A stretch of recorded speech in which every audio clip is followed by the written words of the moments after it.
Would you marry a foreigner just for the money? Would you prefer a monthly allowance or full access to his bank? What if he promised to change your entire family's life? What's more important? Face, bank, or brains? What's one myth about Filipinas you are tired of hearing from foreigners? Like man po kaipuan ng kwarta. Oh, you said you doesn't need the money. What are your names and ages? CM po, 21. I'm Taya po, 19. You're very cute. You look like Japanese. You're Filipina? Yes po. Okay. Here's the question. Would you marry a foreigner just for the money? Ako po, no. Kasi I believe kapag when you love someone, dapat genuine po. And I think hindi natin tinitake advantage po yung ibang tao for the money. So she said no because if you love someone, then take it like genuinely, love the person genuinely, and don't take advantage just like that, just for the money. How about you, Be? No din po. Kasi I believe marriage is sacred po. And parang kapag nagpakasal ka because of the money, parang hindi mo na rin nire-respect yung kung ano talaga yung meaning ng marriage. Kasi yung meaning ng marriage is to love. So no, because marriage is sacred, and then if you get married because of money, it's like you're disrespecting the meaning of the marriage. What if the guy, the foreigner, promised to change your entire family's life? Still no? No. No. What's more important? Face, bank, or brains? I think, ano po? Brain po. Brain. Me personally, brain and attitude. What's one myth about Filipinas you are tired of hearing from foreigners? Parang Filipino, ang ano po, ang mga Pilipina po, parang nagkaano lang po sa mga foreigner just for the money nga po. Parang, Like gold diggers? yes po. Same answer po. Gold diggers. Are you both singles or do you have like boyfriends, partners? Single po. Single po. How long have you been single? Since, Earth? since senior high. Months lang po. Yes. You're in college right now? Yes. May we know what's your courses? Business administration, major in accounting information management po. Same as her po. What are your names and ages? Dorothy. What's your age? 21 years old po. MJ po, 21 din po. You look like you're twins or could be sisters, but you're friends, right? Yes. Yes. Okay. Very pretty, actually. Oh, okay. Well, anyway, here's the question. Would you marry a foreigner just for the money? No po. No po. Mm-hmm. How about if your family pressured you to do it? Would you give in? Let's start with you, Dorothy. No. How about you, Be? What if he promised to change your entire family's life? Still no? No po. Okay. What's one myth about Filipinas you are tired of hearing from foreigners? Ako po, personally, I watch videos and I think it's about being kasambahay or maid or something like gold digger. From most of the videos I've watched po kasi talagang may mga there are people na ang tingin nila sa mga foreigners is Pilipinas is someone who are a baby maker only or someone who can make a family lang. So as a Filipina, it's a great damage for my integrity as a woman po kasi Filipinos are just more than that, are more than that po.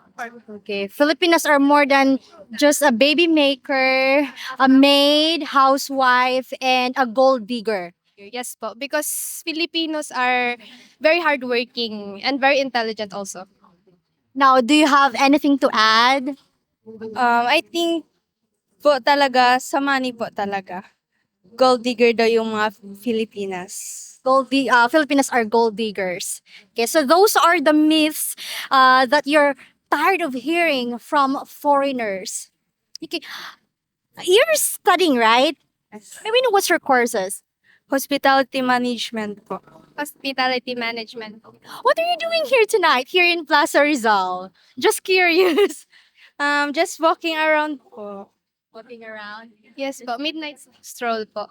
Night stroll. What's your name and age? I'm Francia and I am 20 years old. 20 years old. Okay, so Francia, would you marry a foreigner just for the money? No. Okay, what if he promised to change your entire family's life? Still no? No po. Okay. What's one myth about Filipinas you are tired of hearing from foreigners? That we are just good for being a housewife. Yeah. Because I think Filipino people can do anything. Okay, you're still studying, right? Yes. May we know what's your course? I'm criminology student. So you're gonna be a police officer. No, but maybe. Maybe. No. Not sure yet. I think you will. Let's pray for that. What are your names and ages? I am Zell. I'm 21 years old. Kat and 21 years old also. Zell. That's a very unique name. Zell. Okay. So here's the question. Would you marry a foreigner just for the money? No po. Also no po. How about if your family pressured you to do it, would you give in? It's your family. So what is it? Yes or no? Of course not. Hindi. No, still no. How about you, Be? Like, let's say, your family knew the foreigner. Like, they know him very well. Would you say yes? Your family wants you to marry him for money, but at the same time, your family knew him well. No, of course. In process, of course, pwede. Kapag ano po, yung getting to know, parang matututunan pa din. So she said that maybe in the process, she will love the person. Okay, after getting to know each other. Let's say you said yes because your family knew him, right? Would you be honest to him in the beginning that you're only with him because of the money? Of course po. Would you prefer a monthly allowance or full access to his bank? Full access na kung for money man lang naman. Okay. If it's for money, well, of course, you said yes, right? Then full access.